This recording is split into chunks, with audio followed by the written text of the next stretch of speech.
కొంచెం line side side side పెట్టి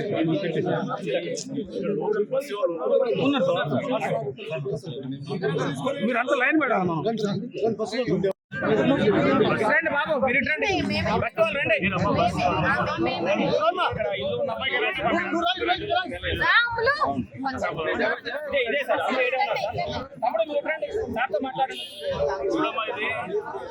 ఇప్పుడు ఈ బతుకమ్మ గుంట చెరువు ఉన్నది కదా, ఈ చెరువు మొత్తం మేము ఓపెన్ చేస్తాం. అంటే 5 ఎకరాలు ఉంటుంది.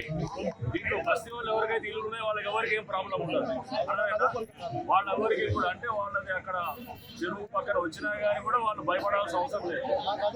ఎందుకంటే మీరు ఎప్పుడో ఇల్లు కట్టుకున్నారు, ప్రభుత్వం మీకు ఇచ్చినది. రేపు ఎవడన్నా వచ్చి మీకు చెప్పినా కానీ అంటే ఏదో హైడ్రా వస్తుంది కూల్చేస్తుంది ఈ బస్తీ వాళ్ళందరికీ అంటే మీరు ఎవరు నమ్మొద్దు. అర్థమైందా? ప్రభుత్వం చాలా స్పష్టంగా ఉంటుంది. పేదవాళ్ళకి ఎక్కడ కూడా హైడ్రా అనే చిన్న సమస్య కూడా చేయదన్నమాట.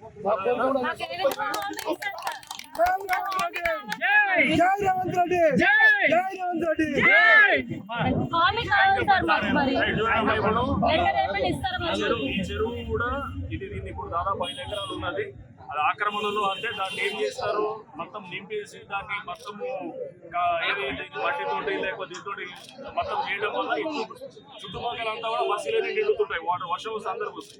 ఇప్పుడు ఆ నీళ్ళంతా ఈ చెరువులోకి వస్తాయి అన్నమాట. వచ్చి ఒక 5 ఎకరాలు మనకి 5 ఎకరాలు చేయగలిగితే కనుక మొత్తం నీరు తిన్నట్టు మీ బస్సుల్లో కొంతవరకు సమస్య దొరుకుతుంది. మీ పక్కన బోర్లు వస్తాయి, నీళ్లు వస్తాయి. మళ్ళీ దాంతో పాటు దీన్ని తయారు చేయొచ్చు. చెరువు మంచిగా తయారు చేస్తాం, చిన్న పార్క్ లెక్క తయారై మీ అందరికి కూడా మంచిగా అవుతుంది అనమాట.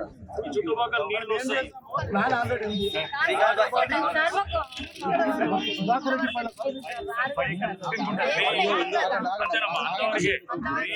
టచ్ కూడా చేయరు, నీళ్ళు ఎక్కడ కూడా టచ్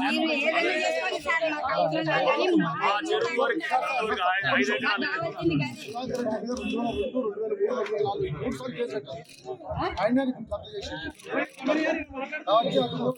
మేము హైడ్రా కూడా కోర్టులో మేము ఫైల్ చేసినాం. మేము ఫైల్ చేసినాం.